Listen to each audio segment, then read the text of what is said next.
Bonsoir, fin Abidjan du 5e sommet Union africaine-Union européenne, un sommet sous la pression de la crise migratoire. Des mesures sont annoncées pour endiguer le fléau.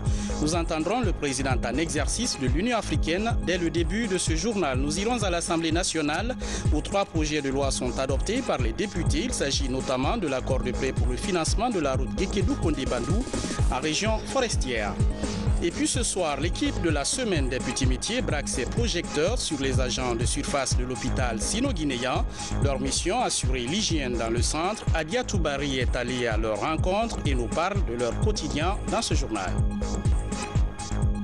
Bonsoir, merci de regarder la télévision nationale. Ceux qui concentrent l'attention ce soir, je vous amène à Abidjan en Côte d'Ivoire où le 5e sommet Union africaine-Union européenne se referme. Les travaux étaient essentiellement consacrés à la thématique investir dans la jeunesse pour un développement durable. Mais le dossier de la migration a finalement occupé une place centrale dans les débats.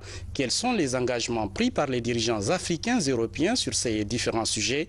Suivez la déclaration officielle de clôture des travaux du président en exercice de l'Union africaine.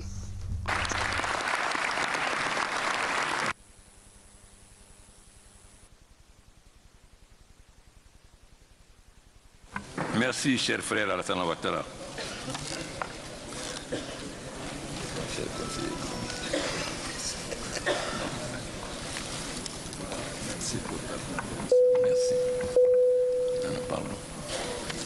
Excellence, Monsieur le Président de la République de Côte d'Ivoire,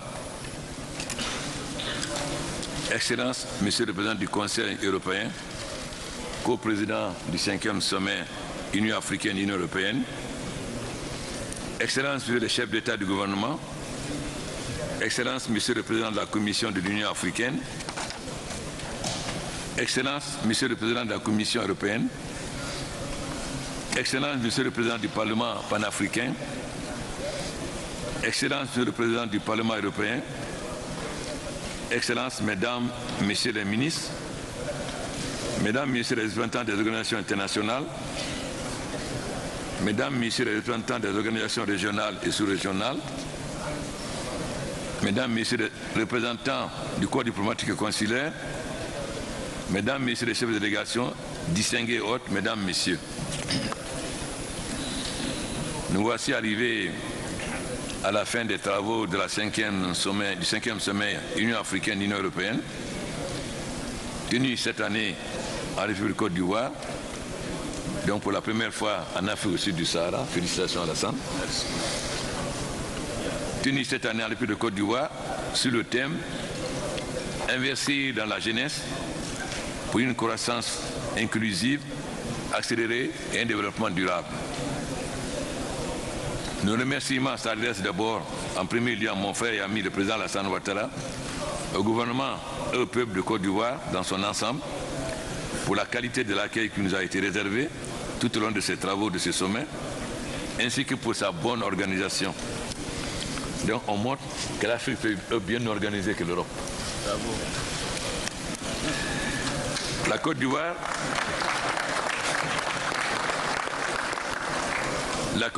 encore une fois, fait honneur à sa tradition séculaire d'hospitalité, connue de tous sous le nom traditionnel de Akwaba. Permettez-moi également de saluer la détermination de tous les participants qui ont œuvré à faire face de cette rencontre une réussite. Et je remercie tous les chefs d'État européens et africains qui se sont déplacés pour assister à ce sommet. Nous devons reconnaître que le débat a été franc mais responsable. Et si c'est un signe de maturité, parce que nous n'avons pas hésité à nous dire les vérités, à rétablir la responsabilité des Européens et des Africains. Excellences, Mesdames, Messieurs, l'Afrique et l'Europe, à travers les institutions continentales, ont une longue tradition de coopération qui s'est renforcée au cours de ces dernières décennies. Au moment où l'Afrique en train de s'affirmer comme un continent de croissance et d'opportunités, nous regardons notre jeunesse comme le protagoniste principal de ce changement. Mobiliser la jeunesse requiert un engagement stratégique soutenu de la part de l'Union africaine et de l'Union européenne. Cet engagement doit être basée sur des relations qui reconnaissent que nos responsabilités et leadership communs sont nécessaires pour faire face aux défis qui sont devant nous. Nous avons écouté les jeunes, car on ne peut pas faire le bonheur de quelqu'un à son insu. C'est à partir des préoccupations de la jeunesse que nous devons nous organiser afin de donner satisfaction. Nous avons donc pris note des cris de cœur des représentants de la jeunesse africaine et européenne et avons la responsabilité de les garantir un avenir meilleur. Face aux événements tragiques sur le territoire libyen, nous avons pris des décisions fermes pour l'évacuation immédiate des réfugiés, la mise en place d'une commission dirigée par la Commission des droits de l'homme de l'Union africaine, secondée et aidée par l'Union européenne, la poursuite des trafiquants d'êtres humains, et nous considérons ce trafic comme un crime contre l'humanité. Et ensuite, les différents pays doivent mettre en place des forces spéciales, chargées spécialement de lutter contre les trafiquants d'êtres humains. Enfin, nous devons tous nous organiser pour saisir les comptes de ces trafiquants, en Afrique, en Europe, mais aussi au Moyen-Orient. Par rapport aux nombreux défis qui ont été identifiés, des ébauches de solutions ont été proposées dans une déclaration politique que nous devons adopter conjointement. Excellences, Mesdames, Messieurs, nos deux continents sont interdépendants parce que liés par l'histoire, la géographie et par notre volonté commune de développer des échanges commerciaux dans un partenariat gagnant-gagnant. Il ne s'agit donc plus d'aide ou d'assistance, mais de bâtir une coopération qui permette de régler les problèmes sur la base et dans l'intérêt mutuel des populations et des économies des deux continents. À l'instar d'autres pays du monde, il est évident que l'Afrique aussi aspire à la paix, au développement, à la prospérité. Elle ne manque pas d'atouts pour réaliser son aspiration traditionnelle dans notre agenda 2063. La division du monde entre ceux qui ont des richesses naturelles ou démographiques et ceux qui possèdent des moyens technologiques et financiers ne doit plus être de sens. L'avenir obligera à un niveau d'interconnexion plus complexe. Les richesses naturelles doivent offrir des opportunités pour créer de la valeur ajoutée. Comme l'a dit le président Zuma, nous ne voulons plus que l'Afrique soit le continent pourvoyeur de matières premières et marché pour les produits finis. Nous voulons que nos produits agricoles et miniers soient transformés sur place. Donc, comme l'a dit là-bas, l'industrialisation de l'Afrique. L'industrialisation de l'Afrique, c'est le garant pour que nos jeunes n'aillent plus mourir dans les eaux de la Méditerranée ou transformés en esclaves. La croissance démographique de l'Afrique, ce n'est pas seulement un énorme marché de consommateurs potentiels, mais aussi une jeunesse dans un monde vieillissant.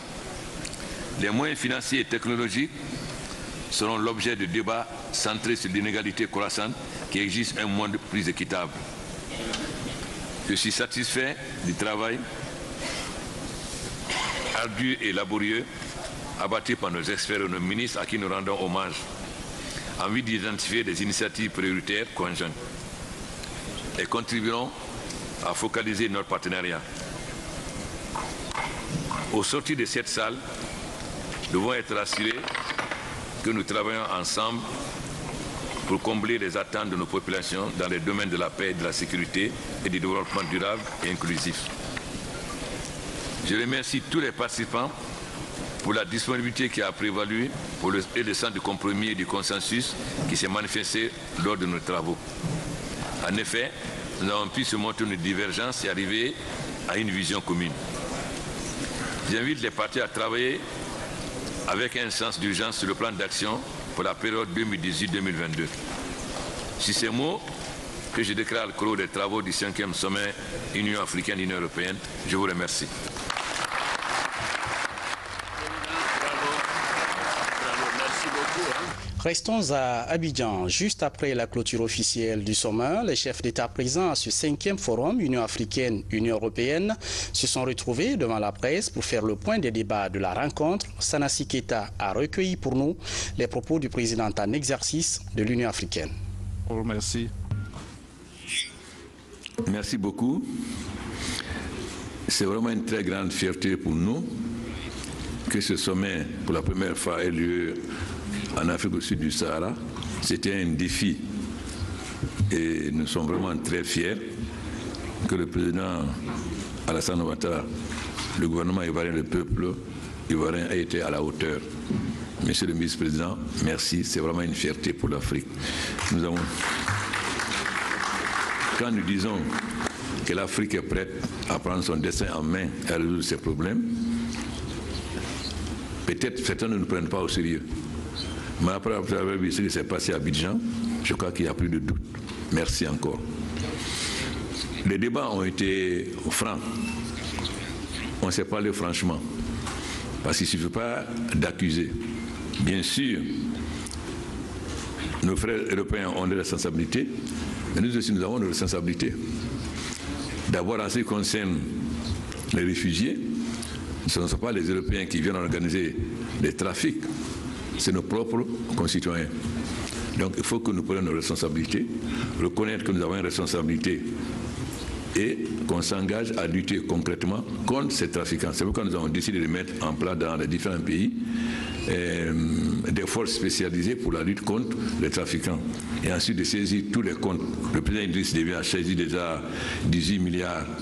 Je pense que le président Issouf encore plus.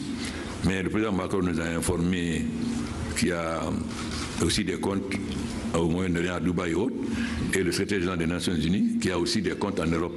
Donc, chaque pays a la responsabilité de lutter pour fermer ses comptes. Ensuite, on avait quelques points de divergence, notamment sur l'immigration. Et évidemment que nous ne pouvons pas accepter que les Européens nous disent « prenez vos enfants, sinon on va vous enlever des visas ». Parce qu'il y a une responsabilité partagée. Donc, nous nous sommes parlé franchement et nous nous sommes mis d'accord sur des solutions acceptables pour les deux continents.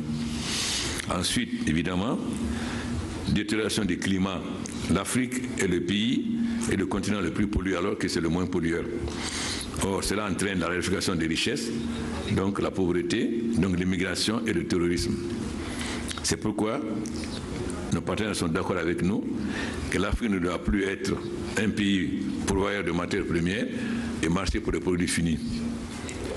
L'Afrique, comme a dit le président de la BAD, doit maîtriser l'énergie, avoir les infrastructures routières et ferroviaires, maîtriser les nouvelles technologies de la santé afin de pouvoir transformer ces matières premières sur place et de donner du travail à ces jeunes. Mais en attendant qu'on résolve ce problème qu'est le développement, il faut qu'on trouve des solutions immédiates pour trouver du travail pour nos jeunes et les encourager à ne plus émigrer.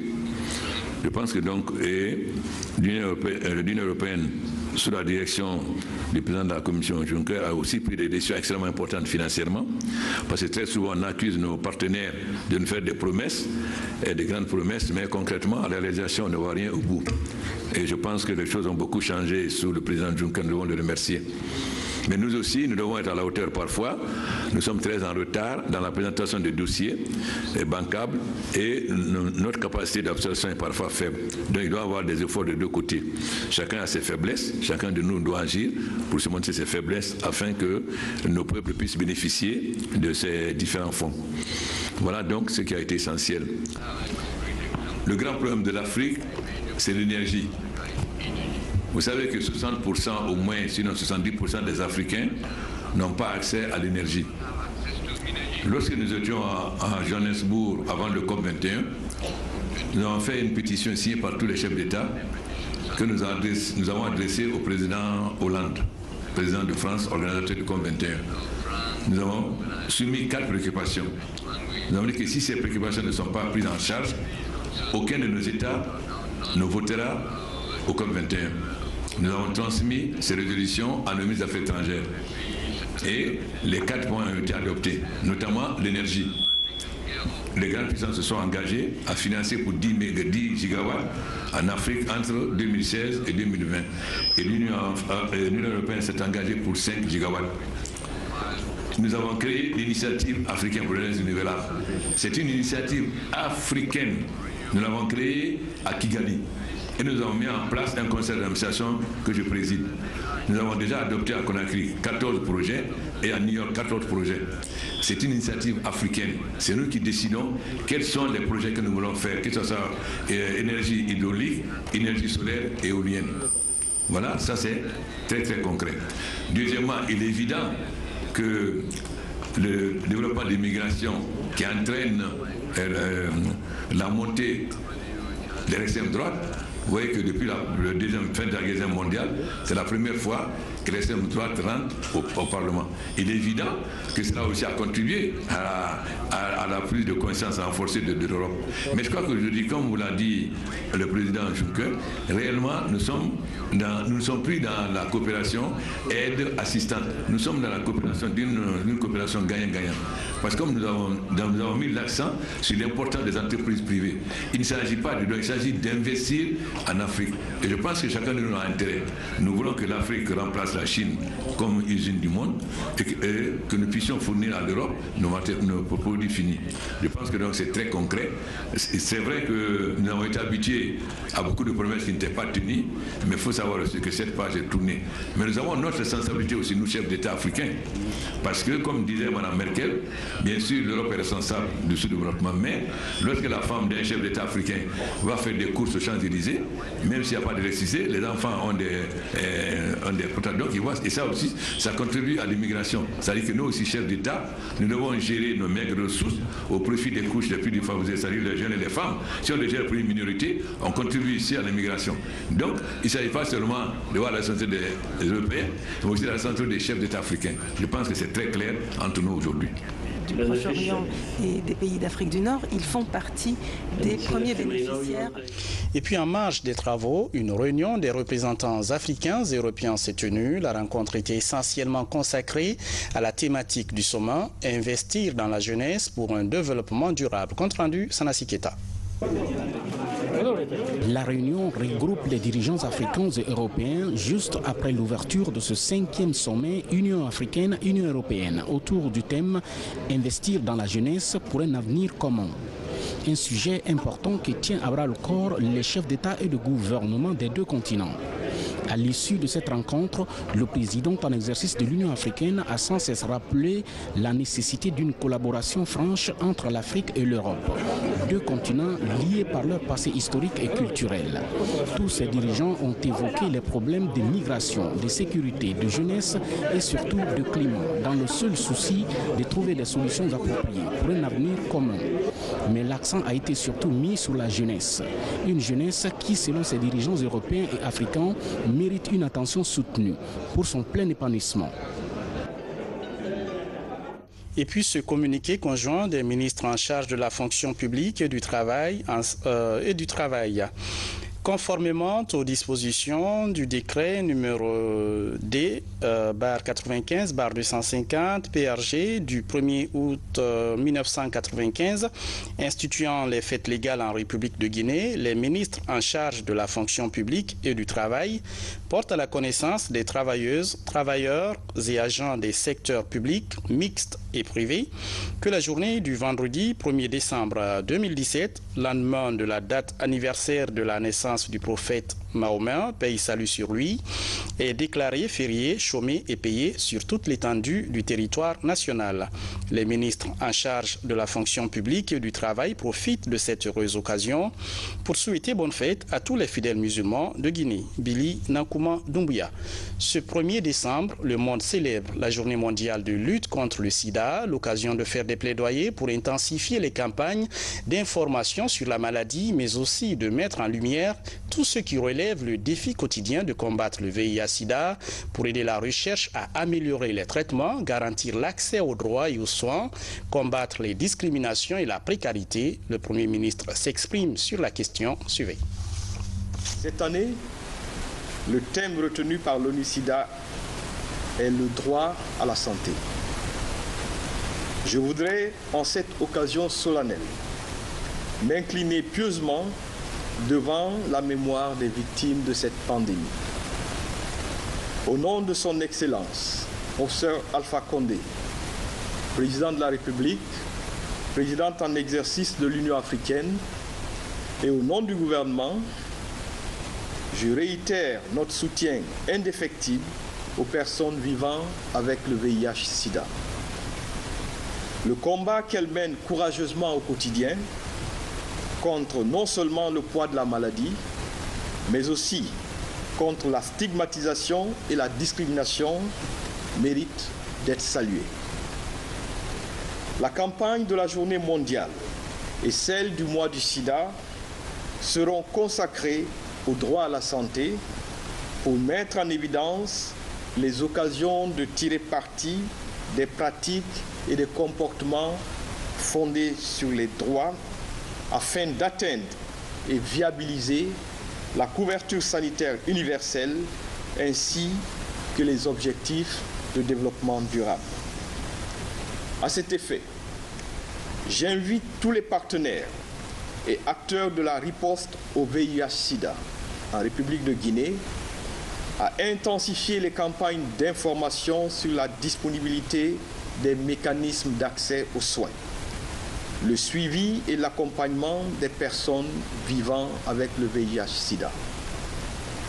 Par ma voix, le chef de l'État, professeur Alpha Condé, et le gouvernement renouvellent leur engagement à œuvrer pour le respect des droits humains des personnes vivant avec le VIH dans notre pays.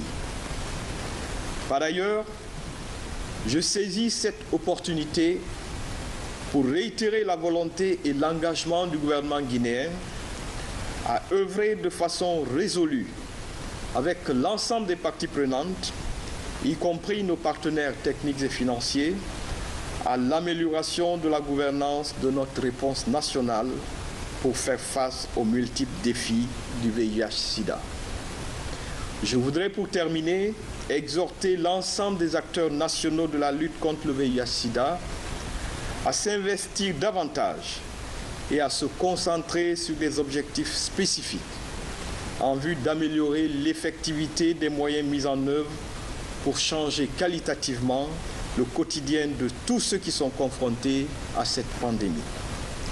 Je les invite à redoubler d'efforts et à resserrer la collaboration avec nos partenaires techniques et financiers auxquels nous demandons de poursuivre leurs efforts et leur accompagnement pour mettre fin à l'épidémie du sida en Guinée d'ici 2030.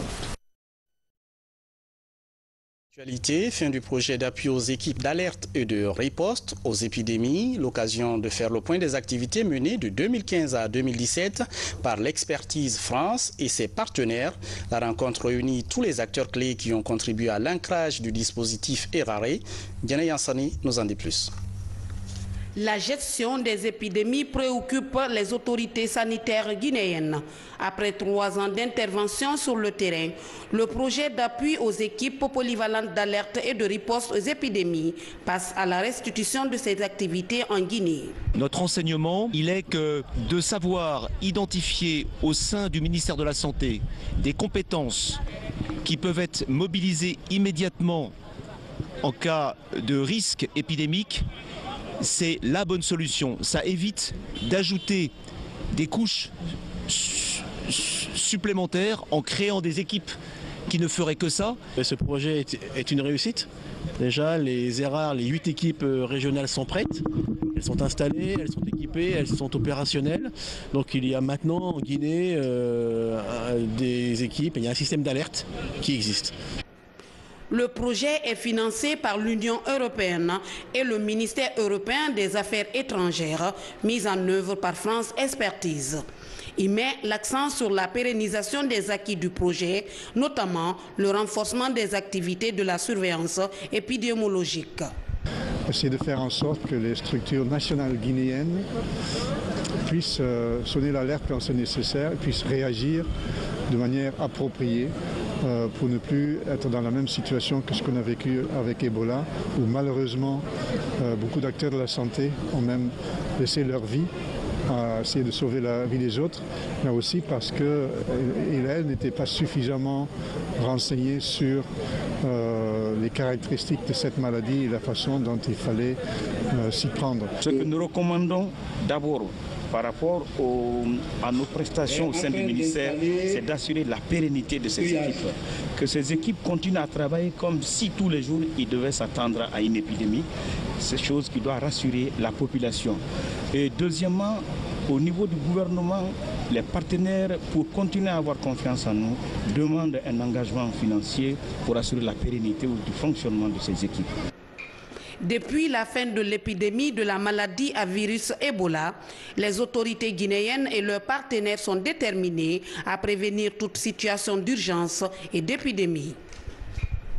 Annoncé en titre, 3 projets de loi sont adoptés par les parlementaires guinéens. Il s'agit de la loi portant création, organisation et fonctionnement de l'autorité de régulation des secteurs de l'électricité et de l'eau potable, des projets de budget sectoriel alloués à 3 départements ministériels, mais aussi du financement de la route Guékédou-Kondibadou. On fait le point avec Robert Siditonno. Ils sont ministres des Mines, de la Santé, des Travaux publics et de l'Énergie devant les honorables députés pour présenter et défendre leur budget sectoriel.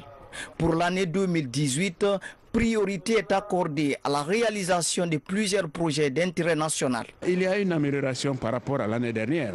Le minimum qu'on puisse adopter en termes de budget pour la santé, c'est celui des 8% déjà obtenus l'année dernière pour aller progressivement vers les 15%. Il y a une légère amélioration pour quelqu'un qui est de bonne foi. On sait que novembre l'année dernière, par rapport à novembre cette année, des infrastructures routières ont été construites, restaurées, réhabilitées. C'est vrai qu'il reste encore beaucoup à faire et nous encourageons le gouvernement à poursuivre. En termes d'énergie également, c'est la même chose. C'est vrai que nous n'avons pas encore satisfait toute la demande qui est énorme en eau et en électricité, mais rappelez-vous toujours d'où nous venons. 3 projets de loi saisis d'urgence par le gouvernement ont été aussi votés au cours des travaux. Parmi ces projets figure le texte de loi relatif à la création de l'autorité de régulation des secteurs de l'électricité et de l'eau potable en République de Guinée. Nous sommes en train de rentrer dans un système d'échange d'énergie de la CEDEAO. Nous allons signer des contrats d'achat ou de vente d'énergie avec tous ces pays-là. Si toutefois nous n'avons pas une autorité indépendante capable de nous aider à mieux réfléchir, à réguler, à prendre des décisions qui vont nous permettre de mieux vendre ou de mieux acheter, de fixer les tarifs en la matière. Les honorables députés ont par la suite adopté à l'unanimité l'accord de prêt de la Banque arabe pour le développement économique en Afrique, BADEA, pour la reconstruction de la route Guékédou-Kondibadou. Si tout va bien, dans la première semaine du mois de décembre, au plus tard le 15 décembre, nous allons publier le dossier d'appel d'offres. Et quand le dossier d'appel d'offres est lancé, les entreprises ont 60 jours pour soumissionner. La plénière a été marquée par l'examen et l'adoption de la loi portant création, attribution, organisation et fonctionnement de l'Ordre national des sages-femmes et maïticiens de Guinée. Il était important pour nous également de mettre en place l'Ordre national des sages-femmes de République de Guinée pour pouvoir moraliser la profession, pour pouvoir assurer le respect donc, de tout ce qui est éthique et déontologie dans la pratique au quotidien des sages-femmes en République de Guinée. Les travaux vont se poursuivre par l'examen et l'adoption des budgets sectoriels de plusieurs autres départements ministériels. Au même moment, la session budgétaire se poursuit à l'Assemblée nationale. Le ministre de la Communication est passé devant les élus pour défendre le budget de son département fixé à 44 milliards de francs guinéens pour l'année 2018. Les explications avec Adama Elsa Traoré, Mamadou Saluba. Devant les élus du peuple, le ministre de la Communication revient sur les grandes lignes du budget de son département pour l'année 2018. Un budget qui s'élève à plus de 44 milliards contre près de 32 milliards pour l'année dernière. Ce budget porte sur les traitements et salaires pour 27 912 353 000, le fonctionnement et les services pour 15 890 695 000, l'intervention, subvention et transfert pour 304 770 000 millions de francs guinéens. Notre budget vise à accélérer la construction d'un système national de communication articulé autour des valeurs essentielles qui caractérisent notre pays, la prise en compte des enjeux, en particulier du passage de l'analogique au numérique, la couverture intégrale du territoire par la radio et la télévision nationale, l'amélioration du contenu des programmes explique en partie les contraintes majeures. L'adoption de ce budget que nous soumettons facilitera à coup sûr la mise en œuvre de la lettre de mission adressée à notre ministère par le chef du gouvernement. Après sa communication, le ministre s'est prêté aux questions des honorables députés. Selon lui, l'adoption du budget 2018 permettra d'améliorer l'environnement médiatique guinéen. Le système national d'information que nous construisons devra être un facteur de développement socio-économique et de stabilité politique en soutenant les initiatives et en développant les infrastructures de communication.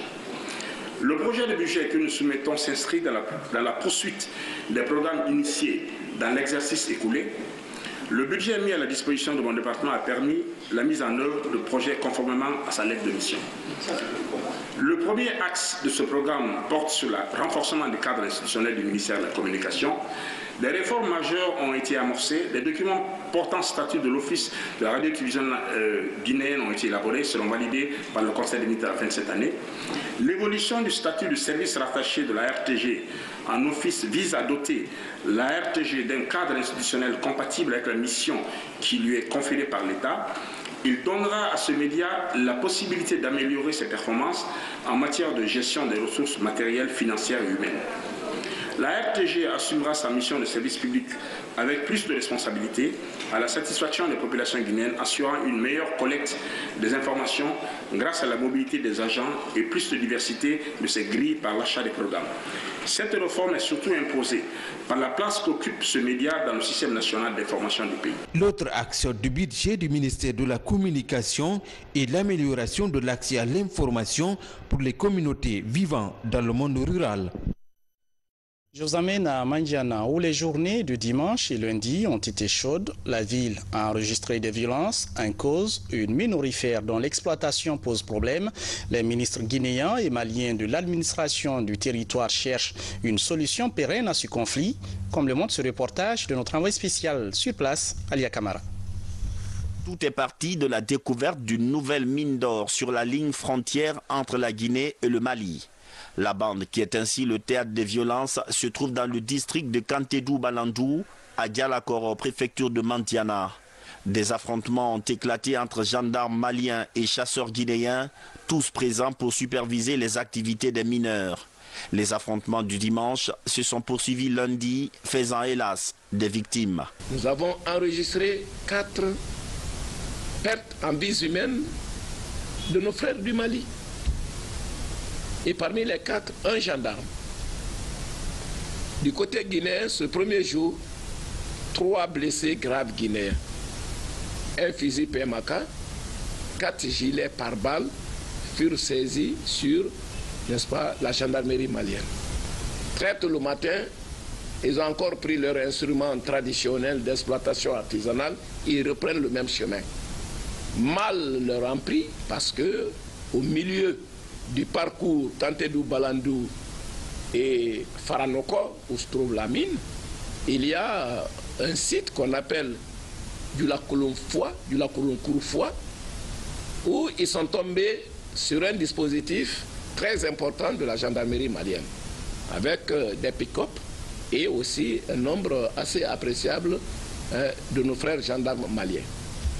Alors tout de suite, le feu est ouvert sur eux et 3 Guinéens sont fauchés sur le champ et on en dénombre 8 qui sont blessés graves. Ces violences interviennent entre 2 pays qui ont tout en commun, l'histoire, la culture et la fraternité.